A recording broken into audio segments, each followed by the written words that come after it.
आजकल AI technology पे आधारित एलिफेंट सेंसस चल रही है। पहले क्या होता था कि पहले गलतियों की बहुत ज़्यादा संभावना थी, चाहे वो टाइगर की सेंसस हो, चाहे वो हाथियों की सेंसस हो। जनरली जो मुझे मालूम है वो ये है कि हाथियों को गोबर को 18 गोबर पड़े मिल जाएं तो ये मान लिया जाता था कि एक हाथी है।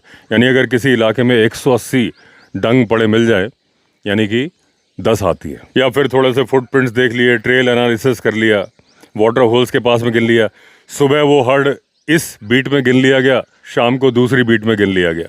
बहुत सारी गलतियों की संभावना थी। अब जो हो रही है वो हो रही है डिजिटल एलिफेंट सेंसस। इसमें मोबाइल ऐप्स का इस्तेमाल हो रहा है। यानी जिस जगह पे एलिफेंट हर्ड दिखा, फॉरेस्ट का स्टाफ जो है जब उसकी एंट्री करेगा उसकी लोकेशन और टाइम भी फीड हो जाएगा।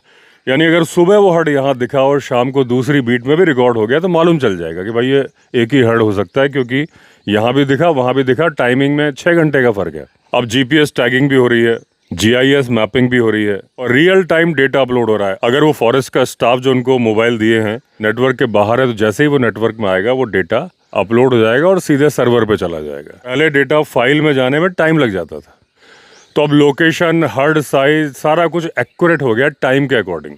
तो इससे फॉरेस्ट डिपार्टमेंट के पास अब ऐसा डेटा होगा कि एक तो हाथी जा कहाँ रहे हैं, एआई बेस्ड हो गया, किस गांव से रास्ता ले रहे हैं, इनका कॉरिडोर क्या है, प्रॉपर सिस्टम समझ में आएगा। आने वाले टाइम पे एआई ये भी बता देगी कि ये जो हाथियों का हर्ड जा रहा है ये उस गांव से गुजरने वाला है, क्योंकि उसे इनका पैटर्न पता होगा।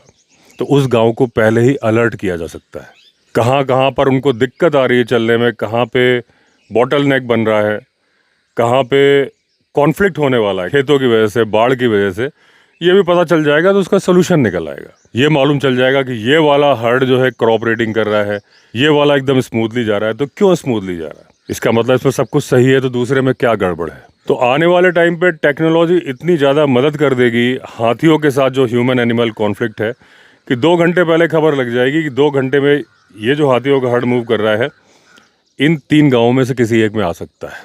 उन तीनों को सूचना दे दो। जब सूचना मिल जाएगी तो एक तो सायरन सिस्टम भी हो सकता है, लेकिन वो अगला स्टेप है, उससे बढ़िया आसान स्टेप है कि फॉरेस्ट डिपार्टमेंट हर गांव का एक व्हाट्सएप ग्रुप बना के रखे और जैसे ही सूचना मिले कि ये हाथियों का ग्रुप इन 3 गांव में जा सकता है, उनको फ़ौरन सूचना दे दी जाए कि इतने हाथी इस तरफ आ रहे हैं। उनका जो भी सिस्टम है, ढोल बजाना या जैसे भी अपने आप को प्रोटेक्ट करने का तरीका ट्रेनिंग दे के उनको सिखाया जाएगा, उसको कर देने से हाथी वहाँ नहीं जाएंगे, वापस मुड़ जाएंगे जंगल की तरफ। और क्योंकि कैमरा टेक्निक का इस्तेमाल होता है तो हाथी में स्ट्राइप्स तो नहीं है टाइगर की तरह, लेकिन इनके कान का पैटर्न होता है। अगर मेल हाथी है तो उसके टस्क का भी पैटर्न होता है।